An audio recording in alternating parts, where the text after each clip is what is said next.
Alors qu'elle écrivait au tableau, Annie glissa soudainement et fut rattrapée par son élève, Carlo. Le doyen les surprit dans cette position embarrassante, obligeant Annie, très troublée, à accuser un tabouret défectueux. Souhaitant lui plaire, le doyen brisa le tabouret sans même hésiter. Cependant, l'esprit d'Annie était déjà ailleurs. Sentant son indifférence, l'homme quitta la salle, profondément déçu. Sans autre interruption, les deux se reconcentrèrent sur le cours.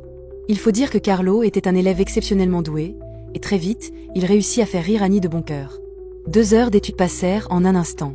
Carlo avait énormément appris et peinait presque à mettre fin à la séance. Ce soir-là, Annie se prépara avec un soin particulier et laissa entendre à sa fille qu'une nouvelle romance se dessinait.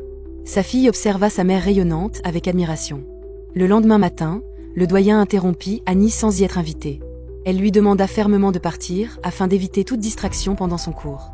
À ce moment-là, Carlo arriva en s'excusant sincèrement de son retard. Annie ne lui en voulut pas du tout. Au contraire, elle demanda une nouvelle fois au doyen de quitter la pièce et invita chaleureusement Carlo à s'asseoir. Avant même de commencer le cours, Annie le remercia pour son aide de la veille et lui offrit un petit déjeuner qu'elle avait préparé spécialement pour lui. Touché par son attention et par le thé au lait fait maison, Carlo resta sans voix. Il lui proposa alors de partir en voyage ensemble, ce qui illumina immédiatement le visage d'Annie. Ce soir-là, elle annonça la nouvelle à sa fille avec enthousiasme, et celle-ci se réjouit sincèrement pour elle. Le lendemain, ils se rendirent ensemble dans une agence de voyage pour planifier leur escapade. L'agent ne put s'empêcher de complimenter Annie sur sa beauté et son air étonnamment jeune. Ils étaient loin d'imaginer que ce voyage allait bientôt déclencher une tempête inattendue dans leur vie.